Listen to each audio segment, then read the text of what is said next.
Âme courageuse, programmons-nous les défis de notre vie avant notre naissance. De Robert Schwartz, édition Helios, 2007. Prologue. Le 25 février 1969, Christina, une jeune assistante administrative du service des sciences politiques à l'université Pomona de Claremont, en Californie, se rendit au sous-sol du bâtiment pour relever le courrier de son employeur. Un colis se trouvait dans la boîte, et au moment où elle posa la main dessus, il y eut une déflagration qui la projeta à l'autre bout de la pièce, laquelle se remplit immédiatement de poussière et de suie. Des éclats de bois, pareils à des flèches de près de 2 mètres, allèrent se flécher dans le mur de ciment derrière elle. Des flammes brûlèrent le visage de la jeune femme, la laissant momentanément aveugle. L'explosion lui trancha 2 doigts à la main droite et lui rompit les 2 tympans. Christina avait programmé cette expérience avant sa naissance, et elle sait pourquoi. Préface. En mai 2003, je menais une vie monotone et sans surprise de consultant indépendant en marketing et communication. Une partie de mon travail était certes intéressante, mais dans l'ensemble, je n'en tirais pas une satisfaction débordante.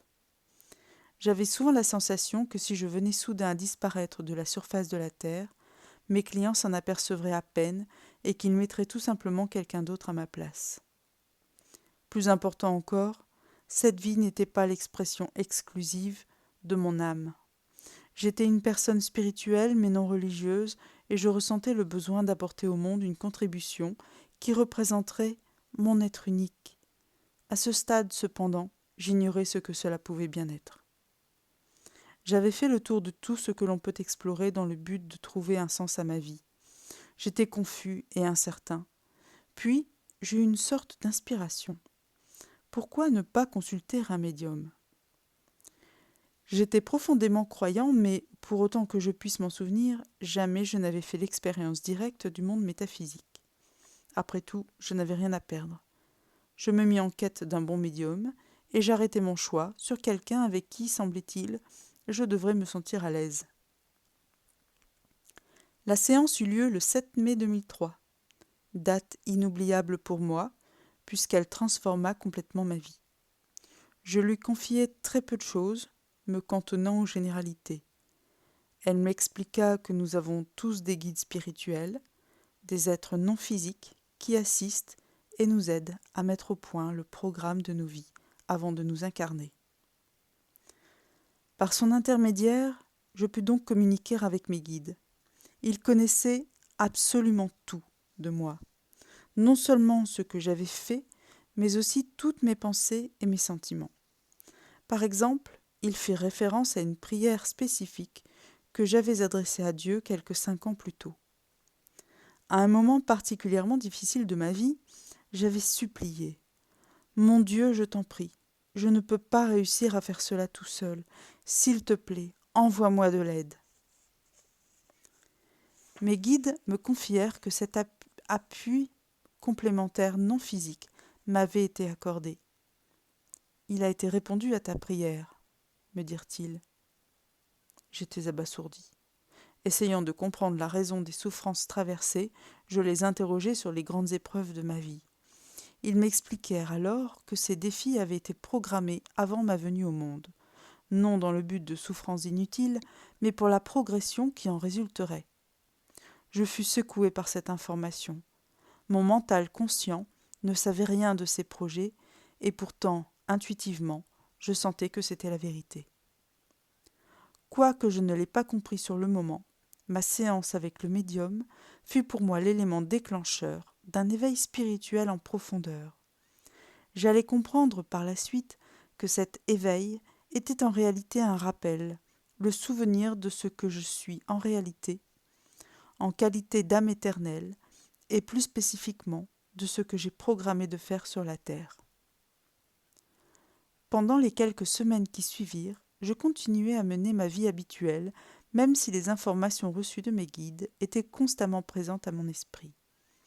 À vrai dire, je ne savais pas quoi en faire.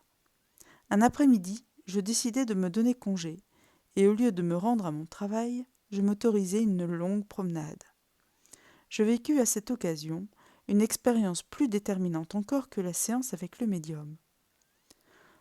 Soudain, je fus submergé d'un amour immense et inconditionnel pour tous ceux qui croisaient mon chemin. Aucun mot n'est assez fort pour véhiculer le pouvoir de cet amour-là.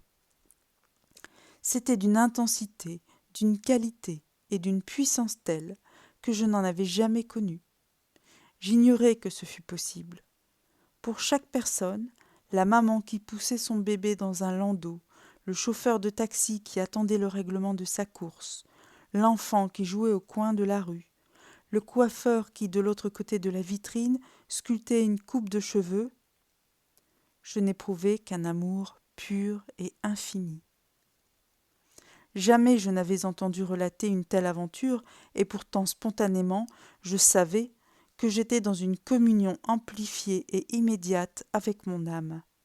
En effet, mon âme me disait « Tu es cet amour ». Je suis aujourd'hui convaincu qu'elle m'a fait présent de cette expérience pour me faciliter la tâche que j'allais bientôt entreprendre. Je me mis à dévorer tout ce que je trouvais en matière de lecture métaphysique et spirituelle. Pendant que je lisais, je ne pouvais m'empêcher de penser à ces défis choisis avant la venue du monde. Toute ma vie, j'avais considéré mes épreuves comme des souffrances sans plus de signification et leur occurrence comme aléatoires et arbitraires. Si j'avais su alors que j'avais moi-même organisé ces tests, je les aurais considérés comme des opportunités enrichissantes. Cette connaissance, à elle seule, aurait atténué ma souffrance. Si, de surcroît, j'avais connu le pourquoi de mes décisions à vivre ces expériences, j'aurais pu consciemment apprendre les leçons qu'elles étaient censées m'offrir. J'aurais cessé de m'apitoyer sur mon sort, et, au lieu d'éprouver peur, colère, rancune, reproche et culpabilité, je me serais focalisé sur mon évolution. Peut-être même en aurais-je ressenti de la reconnaissance. Pendant cette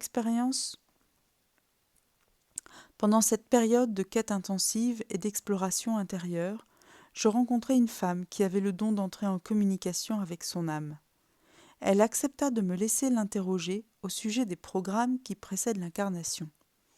J'étais totalement ignorant de ce qu'est le channeling et me sentis pris au dépourvu quand elle entra en transe et qu'une autre conscience, nettement différente de ce qu'était habituellement la mienne, la sienne, se mit à s'exprimer à travers elle. 15 heures durant, au cours de nos 5 rencontres, je pus converser avec son âme.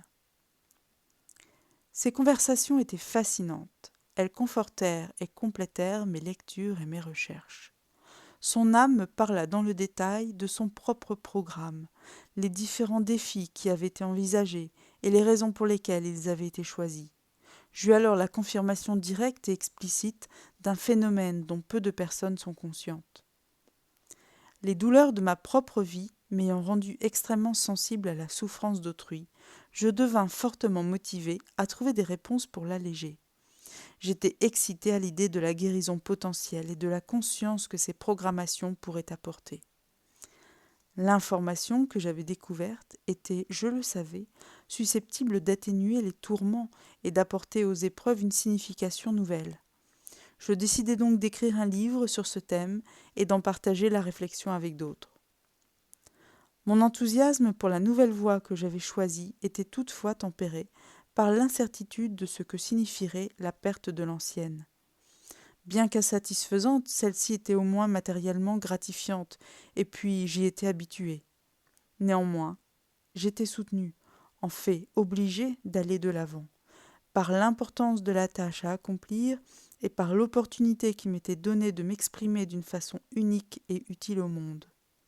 Je trouvais aussi un formidable réconfort dans la certitude que l'expérience émanait directement de mon âme. Au début, je croyais que l'idée du livre était née dans cette vie, alors qu'en vérité, je n'avais fait que me rappeler mon propre programme prénatal. Puis, en travaillant avec plusieurs médiums et channels, j'avais découvert que non seulement j'avais fait le projet d'écrire un livre sur le sujet, mais aussi d'interroger au moins une des personnes dont l'histoire est relatée ici. J'eus en tout des dizaines de séances avec des médiums et channels qui me donnèrent l'occasion de communiquer en esprit avec des quantités d'êtres sages quant à mes propres défis et sur les programmes précédant l'incarnation en général. Je vous offre ici ce qu'ils m'ont enseigné. Je comprends mieux à présent certaines des épreuves que je m'étais préparées afin d'entreprendre le même voyage que ceux qui liront ce livre. Parfois, j'ai eu l'impression, moi aussi, d'être une victime de l'univers, et j'ai rejeté le blâme sur autrui pour les choses mauvaises qui me sont arrivées. J'ai cru que mes malheurs n'avaient pas de sens, qu'ils étaient une coquille vide, et j'ai douté de ma valeur quand je ne parvenais pas à m'élever à la hauteur souhaitée. Mais, avec la connaissance que j'ai acquise depuis, je comprends maintenant qu'il est possible d'avoir une perspective entièrement différente de ce que sont les défis de l'existence. Avec âme courageuse, ce sont de formidables enseignements qui sont mis à la disposition de tous. Des enseignements dont j'ai, moi aussi, un immense besoin. Cela demande une bonne dose de volonté que de mener à bien les projets que vous avez faits avant de vous incarner. Mon souhait le plus cher est que vous reconnaissiez l'extraordinaire courage dont vous faites preuve à chaque instant. Chaque jour, à chaque respiration, vous réaffirmez votre décision de prendre vos défis à bras-le-corps et d'apprendre d'eux. C'est en prenant conscience de ceci que vous découvrirez votre âme.